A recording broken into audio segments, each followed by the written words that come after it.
Hola a todos y bienvenidos a una nueva sesión del curso de mecánica. En esta ocasión vamos a estar abordando los conceptos de trabajo y energía, para lo cual los contenidos que tenemos para esta clase son trabajo mecánico, energía, conservación de la energía y la ecuación de Planck. Entonces, partamos por definir qué es a lo que nos referimos con el trabajo mecánico. Y para hacer esto tenemos que volver a un concepto que habíamos definido al principio, que son las fuerzas. Las fuerzas nosotros las definimos como una herramienta que nos permitía describir los cambios en la naturaleza. Cambios en el estado de movimiento, o sea que cuando yo aplico una fuerza se produce un movimiento, o bien alguna deformación. Si nos ponemos en el caso en que la fuerza produce un cambio en la posición, o sea, produce un movimiento del cuerpo en el que se aplica, entonces vamos a poder describir este fenómeno, la idea de que una fuerza produzca movimiento, mezclando estos dos conceptos, el concepto de fuerza con el concepto de desplazamiento.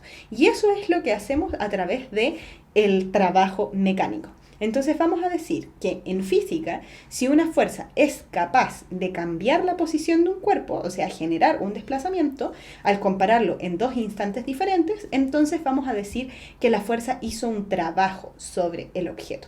Entonces aquí tenemos una animación de esta persona que está empujando una caja con una fuerza de 12 newtons y mediante esta fuerza logró generar un desplazamiento, en este caso de 5 metros, en un cierto intervalo de tiempo, en este caso de 3 segundos. Por lo tanto, en esta ocasión nosotros podemos decir que la fuerza que la persona está aplicando sobre el cuerpo, la caja, lo que sea, está generando un trabajo. Entonces, la verdad es que tenemos distintos casos, porque en la animación que veíamos, la fuerza se aplicaba en la misma dirección del movimiento, pero también es cierto que una fuerza puede aplicarse de manera oblicua, o sea, en alguna diagonal, y aún así generar un desplazamiento en el cuerpo. Pero en este caso, nosotros deberíamos responsabilizar solo a la componente de la fuerza que se encuentre en la misma dirección del desplazamiento del cambio de posición que ocurrió. ¿A qué me refiero con esto? Veamos primero la imagen de la izquierda. En este caso, la fuerza 1 se está aplicando con un ángulo cercano a la vertical y por lo tanto podemos descomponer esta fuerza en una pequeña componente en X y una componente más grande a lo largo del eje Y. Pero si este objeto se va a desplazar hacia la derecha, entonces es solamente esta componente horizontal la que está produciendo el movimiento. La otra simplemente, la componente vertical, estaría haciendo una presión sobre la mesa que nos mantiene al cuerpo pegado pegado a la superficie. Pero es la componente horizontal la única que está produciendo el movimiento. Lo mismo pasa en la fuerza F2, solo que en este caso la fuerza está en una dirección de casi 45 grados y por lo tanto la componente en X es casi igual a la componente en Y, pero aún así la única que está produciendo el movimiento es la que va en la dirección horizontal.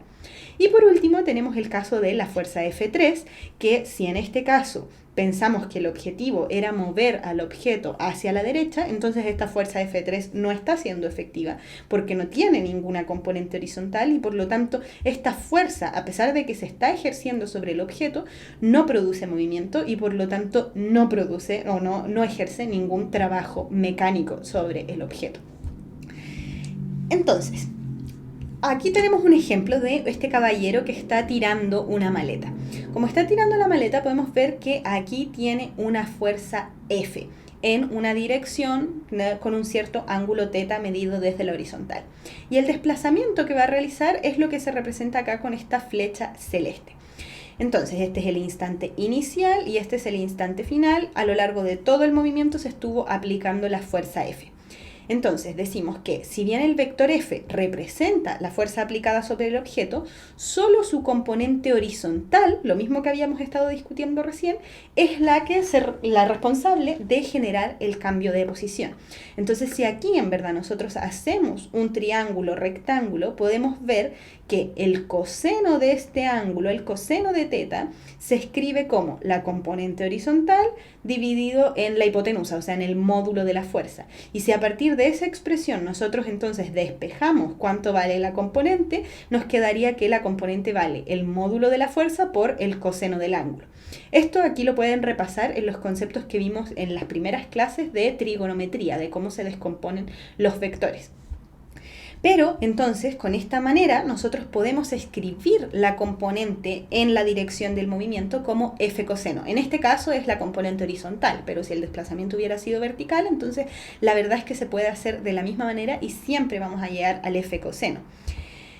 Notemos, eso sí, que el teta que se considera, el coseno de teta, que el ángulo que estamos considerando es el ángulo que se forma entre la fuerza F y el desplazamiento. O sea, aquí la fuerza F iba en esa diagonal y si yo pongo desde el mismo origen al vector desplazamiento, es un vector horizontal y por lo tanto entre la horizontal y la diagonal de la fuerza es el ángulo que yo estoy considerando, que en este caso le habíamos puesto ángulo teta.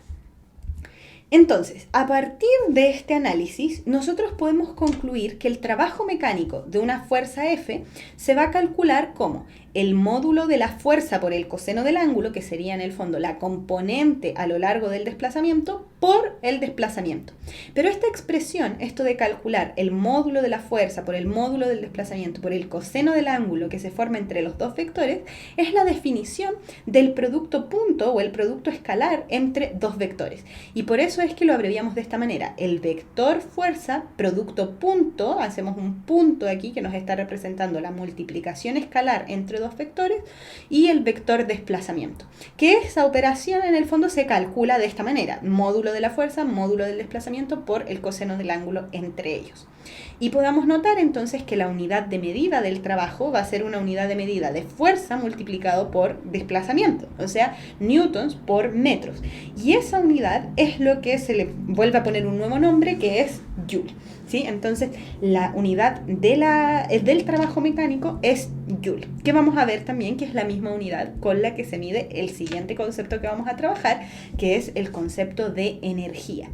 Entonces, si nosotros entendemos el concepto de trabajo como la magnitud física que nos indica el costo asociado a generar un cambio de estado en un objeto, entonces vamos a poder definir la energía de un sistema como la capacidad para generar un trabajo mecánico sobre su entorno.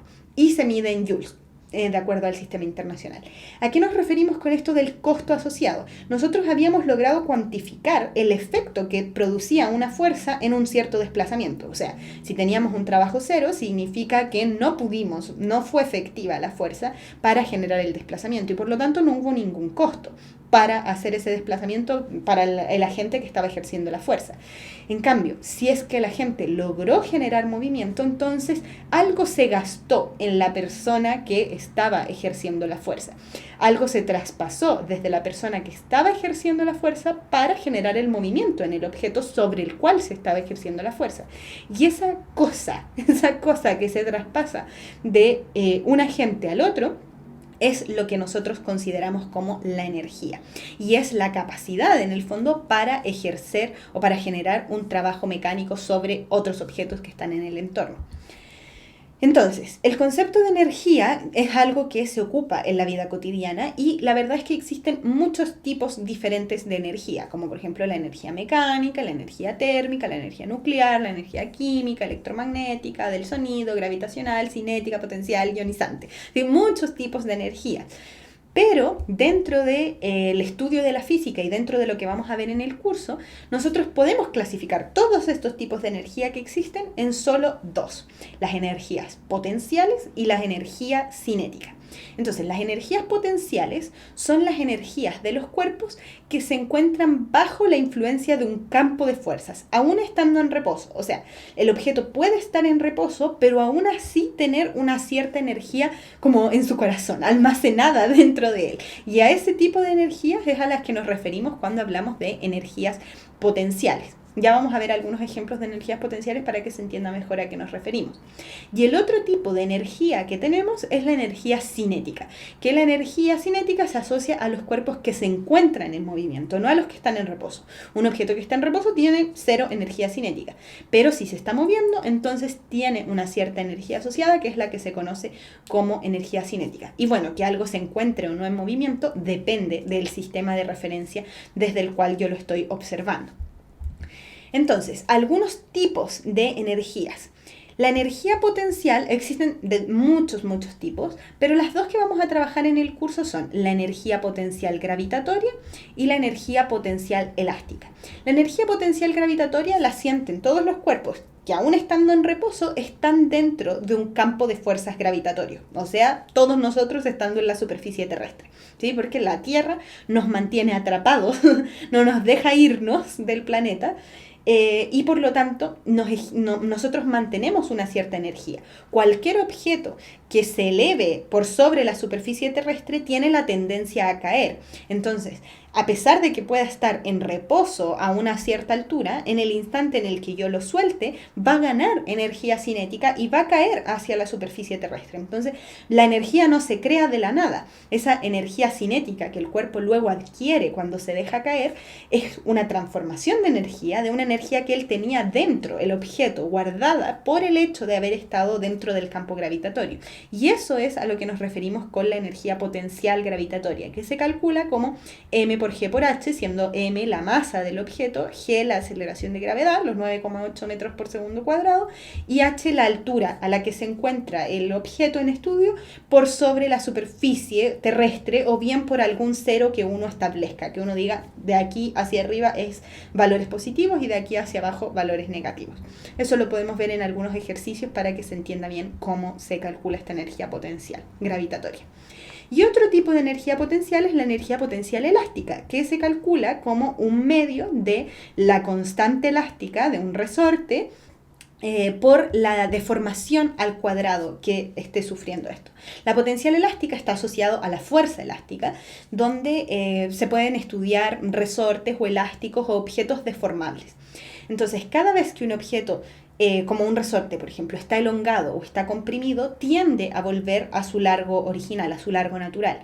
Y esa energía que tiene acumulado mientras está comprimido o mientras está elongado, que en el momento en el que yo lo suelte se va a convertir en energía cinética, eso es a lo que nos referimos con la energía potencial elástica. Y siempre depende de que haya una cierta elongación. Si es que no hay ninguna deformación, entonces el X va a ser cero y por lo tanto no va a existir energía potencial elástica.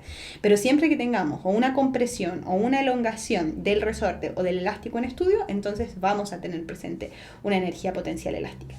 Y por otra parte, la energía cinética, la energía asociada al movimiento, se calcula como un medio de la masa del objeto por la velocidad que lleve al cuadrado. ¿Sí? En este caso estamos hablando del módulo de la velocidad o de la rapidez al cuadrado, o sea, solo el valor numérico, no nos interesa la dirección que tenga. Y así es como vamos a calcular estos tipos de energía que son las con las que vamos a estar trabajando en el curso. Ahora, lo otro importante es que a la suma de energía potencial, de todas las potenciales que existan, con la energía cinética se le pone un nombre especial que es la energía mecánica. A las energías potenciales las habíamos representado con la letra U, a la energía cinética con la letra K y a la energía mecánica, que es como la energía, la que se conoce normalmente como energía a secas, es la que le vamos a representar con la letra E. Ella sí se gana la letra original de energía porque es la que nos resume en el fondo todas las energías presentes. Entonces, la energía mecánica se va a calcular como la energía cinética más la energía potencial. Pero dentro de potencial aquí caben todas las energías potenciales que hayan presentes, ¿sí? Entonces, si es que estoy en una situación en donde hay energía mecánica, o sea, energía potencial gravitatoria y energía potencial elástica, entonces tengo que sumar. Y cinética también, por ejemplo, entonces tengo que sumar la cinética, la energía potencial elástica y la potencial gravitatoria para poder obtener la que vamos a llamar energía mecánica, que ya es como el total. Ahora, todo esto del concepto de energía, uno lo trabaja pensando en sistemas, ¿sí? Entonces, existen muchas situaciones en la vida y en el universo que pudieran ocurrir, pero nosotros podemos estudiarlas de diferentes maneras. Y para eso tenemos que definir cuáles van a ser los límites espaciales del estudio. O sea, qué es lo que vamos a estar considerando como nuestro sistema. A estos límites impuestos les llamamos sistemas. Y son impuestos por uno mismo. Entonces, uno es el que delimita cuál va a ser el sistema que yo voy a estudiar y por lo tanto cuáles son las cosas que quedan dentro o fuera. Entonces, acá, por ejemplo, tenemos una imagen en donde hay muchas cosas sucediendo, pero yo puedo identificar distintos sistemas dependiendo de lo que yo ande buscando estudiar. Entonces, un sistema podría ser solo la comida que está acá y empezar a analizar si es un sistema cerrado o abierto, dependiendo de si intercambia o no materia o energía con el entorno. Podríamos considerar solo a esta persona como un sistema, o solo a la mesa, o a toda la situación. Uno elige, en el fondo, dependiendo de lo que ando estudiando, lo que ando buscando, cuál va a ser el sistema en el que me voy a enfocar. Entonces, a partir de este concepto de sistema, podemos definir un nuevo concepto, las fuerzas conservativas y no conservativas. Entonces, dependiendo de cómo varíe la energía dentro del sistema que yo estoy definiendo, vamos a decir que si una fuerza produce cambios dentro del sistema, pero la energía total no varía a pesar de la intervención de esta fuerza, entonces la fuerza es conservativa. Mientras que si la energía total cambia, o sea, por ejemplo, hay una pérdida de energía, entonces vamos a decir que esta fuerza es no conservativa. Es una diferencia, una clasificación que podemos hacer de las fuerzas pensando en si producen o no un cambio de energía en el sistema.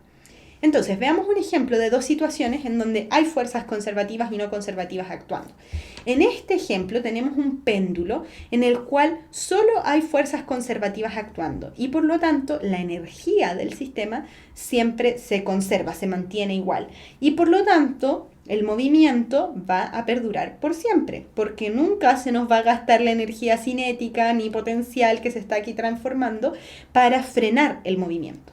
Mientras que en la situación de la derecha vemos que a pesar de que el péndulo empieza oscilando, va perdiendo velocidad y va perdiendo energía a medida que pasa el tiempo, porque probablemente en este sistema hay fuerzas no conservativas actuando. Quizás hay roce con el aire, quizás está en un medio viscoso y hay algún roce viscoso que nos está haciendo perder energía, etc. Pero hay fuerzas no conservativas que en el fondo están haciendo que la energía de este sistema no se conserve. Ahora, habíamos definido el concepto de trabajo mecánico y ahora definimos el concepto de energía, pero ¿cómo se relacionan estos dos? Como habíamos dicho que el trabajo se podía entender como el costo asociado a un cambio en el estado de movimiento de los objetos, entonces podemos entenderlo como la forma en la que el universo transforma la energía. Entonces vamos a decir que el trabajo es igual a la variación de energía que exista. Bien, entonces un cierto trabajo de alguna cierta fuerza va a producir un cambio en la energía del sistema. Y como la energía mecánica es la suma de las energías potenciales y cinéticas, porque aquí dijimos variación de E, o sea, estamos hablando de la energía mecánica del total, la cinética más la potencial. Entonces, como hay un cambio en la energía, en la energía mecánica, entonces eso va a significar que pueden haber cambios en la energía cinética y además en la energía potencial. Y a toda esta suma de cambios que hay en la energía se puede calcular como el trabajo que se está invirtiendo sobre el sistema. Entonces, a partir de todo esto, vamos a decir que la energía en ciertas situaciones se conserva. ¿En qué situación? En ausencia de fuerzas no conservativas. O sea, cuando tenemos un sistema aislado, un sistema que no está perdiendo energía. Y en ese caso, entonces, se va a cumplir la ley de conservación de la energía mecánica, que, escrita matemáticamente, significa que la variación de energía del sistema es igual a cero. O sea, no se está ganando ni perdiendo energía. Escrito de otra forma, como la variación de energía o la variación de cualquier cosa es la diferencia entre un final menos un inicial, y estamos diciendo que la energía final menos la energía inicial es igual a cero, entonces eso lo puedo despejar como que la energía inicial va a ser igual a la energía final, siendo el inicial y el final cualquier instante entre lo que estaba sucediendo. Y como es la energía mecánica a la que nos estamos refiriendo, cuando decimos energía inicial nos referimos a toda la energía cinética que había en ese instante más la energía potencial que había en ese instante. Y toda esta suma va a ser igual a la energía cinética final que había más la energía potencial final que había en el sistema. Aunque algunas de estas podrían ser cero si es que toda la cinética se transformó en potencial o toda la potencial se transformó en cinética. Pero a priori tenemos que hacer la suma de estas dos energías y eso es lo que se va a conservar. Ahora, algunas reflexiones acerca de la conservación de energía. Si las fuerzas de un sistema fuesen todas conservativas, por ejemplo, no existiera roce, entonces podríamos convertir cualquier tipo de energía en otra sin tener ningún tipo de pérdidas por cada vez que la convertimos de una forma a otra. Entonces tendríamos energía infinitamente, podríamos aprovecharla de mucha mejor manera. Pero eso no es lo que pasa, efectivamente. De hecho, tenemos fuerzas no conservativas actuando y por lo tanto, cada vez que transformamos un tipo de energía en otra, tenemos pérdidas.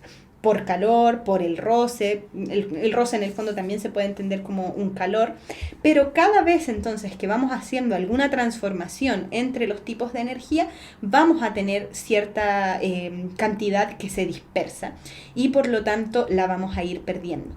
Perdiendo del sistema, porque en el fondo no es que se pierda, sino que se transformó en calor y nosotros no podemos aprovecharla después. Por eso es que hablamos de que es una pérdida. Es una pérdida para nosotros, pero no es una pérdida para el universo, por decirlo de alguna manera. Entonces, una manera como poética de entender todo esto es que en verdad, por cada conversión de energía, la naturaleza nos cobra un impuesto. ¿Sí? Y eso produce que haya un aumento en el calor del entorno, que significa que va a haber un aumento en la entropía, que son conceptos que vamos a trabajar más adelante, solamente para que tengan una noción de a qué nos estamos refiriendo. Ahora, si nos centramos en el mundo microscópico, entonces podemos hablar del concepto de fotón. En los sistemas microscópicos, o sea, hablando ya a nivel atómico, la energía también puede variar. Y podemos absorber o emitir energía y eso se va a ver expresado en la absorción o emisión de fotones, o sea, de partículas de luz. Si el sistema absorbe un fotón, entonces vamos a decir que su energía se incrementa. Y se incrementa en una cierta cantidad que le vamos a denominar E sub gamma. ¿Sí? La letra que está abajo no es un Y, es un gamma, una letra griega. Y si el sistema emite un fotón, entonces vamos a decir que su energía disminuyó en una cierta cantidad que es E sub gamma, ¿sí? Que es la energía asociada a un fotón. Lo que Max Planck logró calcular fue que la energía transportada por un fotón se puede expresar en función de dos cantidades. Esta h, que corresponde a la constante de Planck, un número que él calculó y que vale 6,63 por 10 elevado a la menos 34 joules por segundo, multiplicado por nu, ¿sí? No es una b, es una letra griega nu, que corresponde a la frecuencia del fotón medido en hertz. ¿Sí? Entonces no nos olvidemos que el fotón en el fondo es una manera de entender la luz como una partícula, pero también con esta dualidad de onda-partícula que tiene la luz, entonces también podemos entenderlo como una frecuencia de ondas, de las mismas que estuvimos viendo hace algunas clases anteriores, y en este caso una onda electromagnética. Si nosotros conocemos la frecuencia entonces de la luz que se está emitiendo, entonces sabemos la frecuencia del fotón, lo multiplicamos por la constante de Planck y vamos a saber entonces cuál es la energía que se absorbió o se emitió desde el átomo. Y bueno, eso fue todo por la sesión de hoy. Les dejo una bibliografía recomendada por si quieren seguir profundizando en estos contenidos y por favor no se queden con dudas. Cualquier duda que les surja con los contenidos trabajados en la clase de hoy, por favor acérquense a sus docentes o pueden escribirme a mi correo isidora.caprile@ciq.chile.cl. Eso chicos, nos vemos.